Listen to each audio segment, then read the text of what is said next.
Wah, wah, wah. Oh. Hello everyone, Ryan here.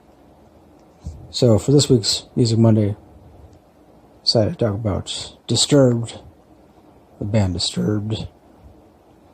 Of course, they got started sometime in 1994 in Chicago, Illinois, and when their debut album came out, which is titled The Sickness, I believe it came out, I want to say sometime in 1999 or 2000. I was still in high school.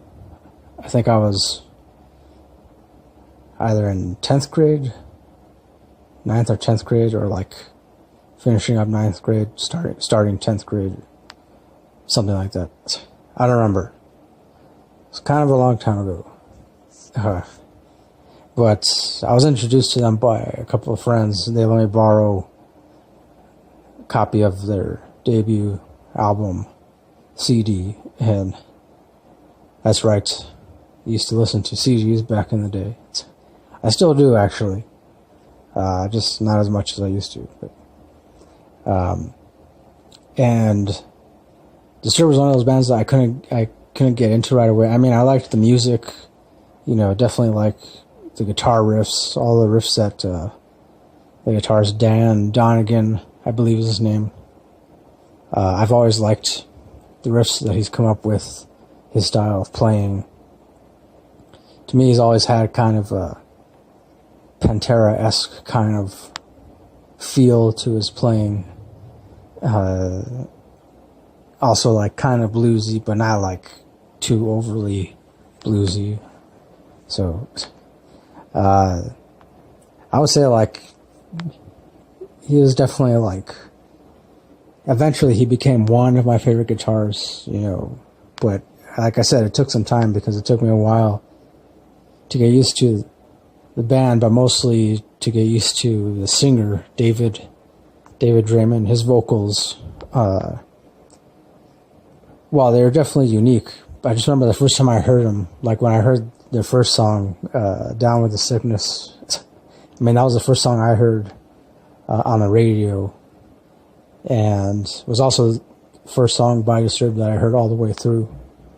And I didn't really like it right away, because I remember thinking, I don't know why the singer felt the need to do that. It's like, I don't know what it's called. The part where he does that, ooh, ah, ah, and it's like a primal kind of grunt or something. That's the only best way that I could describe it. I mean, without actually playing an example of it.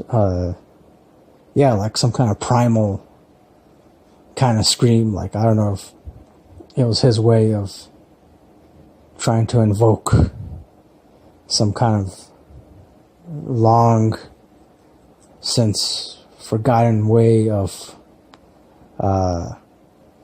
speaking. I don't know, maybe I'm kind of reaching there, but that's what it sounded like to me. So, I mean, that's primarily why it took me a while to get into Disturbed. And, but eventually, like, I think after I listened to their debut album, like, 3 times, I want to say a total of 3 times, then I got started to get used to the vocals a little more. And by that time, their second album was already about to come out, and when I did, I actually purchased a copy of it, which I liked too. The second album, I believe it's titled Believe, if I'm not mistaken. And on that one, I could tell that the singer, he seemed like he toned down his vocals a little bit, but not so much that they became monotone or anything like that. But it was more like on their second album, I could tell he really did a lot to make sure that he did a lot more like melodic kind of singing rather than primal, guttural kind of singing. I don't know, that's how it came off to me. That's how his vocals on the second album came off to me. And yeah, just overall, I've always liked Disturbed's sound. I mean, obviously once I got used to him, but mostly like I've mostly just really been a fan of the guitar riffs, their guitar stuff, and then also too, I've always liked that they've always had a strong rhythm section, like the drummer, Mike, and I forget his last name. I've always felt like he's always been a really awesome drummer. I think he's been with them since they first started, which I think that's pretty cool. Because back, I think in the I think back when they first started, they originally went by the name Brawl, B-R-A-W-L. I don't supposedly they wanted to go by the name Crawl, but that was already taken and trademarked or something.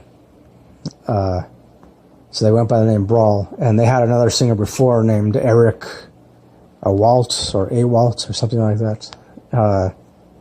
In fact, some of their songs, the songs that they recorded under the name Brawl, some of them are on YouTube. You can check them out. But yeah, or I'll try to find some links to them.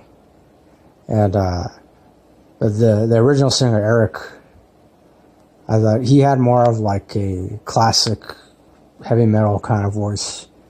I just remember the few songs that I remember, he kind of sounded a little bit more like the Pantera singer, Phil Anselmo.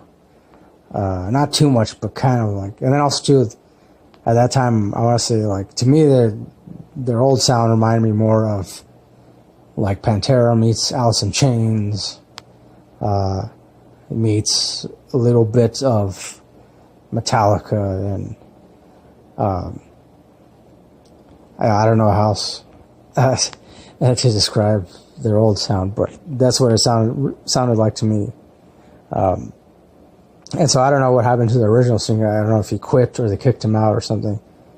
And then eventually by, I want to say 95 or 96, that's when they found the current singer, David Draiman. And I remember seeing something about them, like some interview with them or something like that, where they said that when David first went to audition for them, he went to this like storage space where they would practice at. And that supposedly he showed up wearing like a Hawaiian shirt and shorts and flip-flops.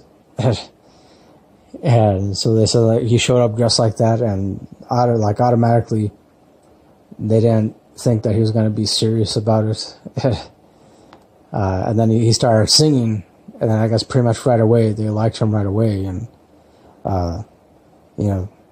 they instantly changed their minds about how he was dressed. And I don't know, I guess maybe that should have clued him in as to how unique David Draiman's vocals would be.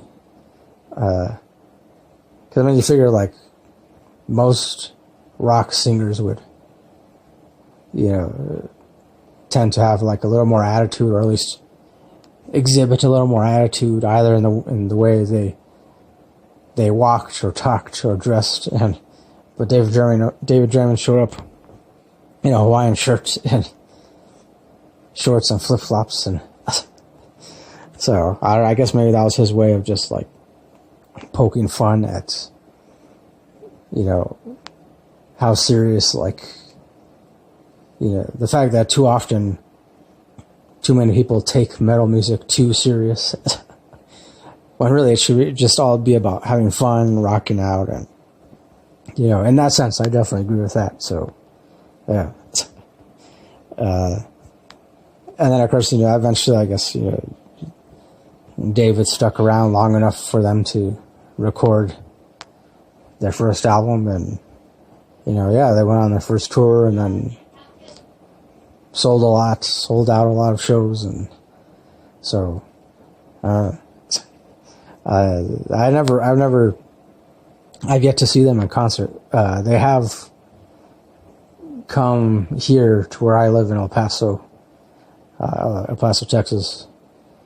I want to say they've played here like maybe 2 or 3 times. The last time I think was, I want to say 3 or 4 years ago, or 5. I don't remember. And I wanted to go see them, but then the tickets were too expensive, and also I couldn't really find anybody to go with me, or, you know, that's... And plus, I mean, they've never really been, like, one of my all-time, like, top 10 favorite bands. I mean, I like them. I definitely like the majority of their songs, but I don't like, you know, I'm not into, like, all of their songs. Most recently, I know that they did a cover of the song The Sound of Silence, and of course they got a lot of recognition for that. Mostly the singer David Draiman got a lot of recognition for the vocals he did on that song, and which, yeah, I thought he did a pretty awesome job. But I don't know, I've never really liked that song to begin with, the original song. But I mean, like, if I had to choose, obviously I prefer the original song to the cover that Disturbed did. But hey, that's just me. As far as like favorite songs of theirs, I like Down with the Sickness, obviously. Stupefy. Actually, in my band Revolt, we often covered the song Stupefy. It's a fairly easy song to play. Most of their songs are fairly easy to play, at least on guitar. And I remember, yeah, we played Stupefy so many times that I got tired of playing it. It's you know, I think still right now, like, there's no way for me to completely forget how to play that song. It's like lodged way deep down in my brain, and so yeah, that's I don't know if you can hear my nephew yelling in the background, or so alright, yeah, I'm gonna end this. But what was I saying? Oh yeah, Stupefy, played that plenty of times with my band. Another song too I like of theirs, Believe, from their second album, Prayer. Stricken, which is from their third album, I believe, called 10,000 Fists. Definitely like Stricken. I like, because on that album, that's when the guitarist Dan Donegan, he started playing a lot more guitar solos, awesome, like, shredding guitar solos. And I don't know why, like, for the first 2 albums, like, he didn't really play any actual guitar solos. But I don't know. That was some kind of creative choice, I guess. But yeah, let me know what some of your favorite Disturbed songs are, if you have any, or if you don't. Yeah, that'll do it for this week's Music Monday. As always, thanks for watching, thanks for listening, and until next time, don't forget, keep it real, keep on rocking, and peace.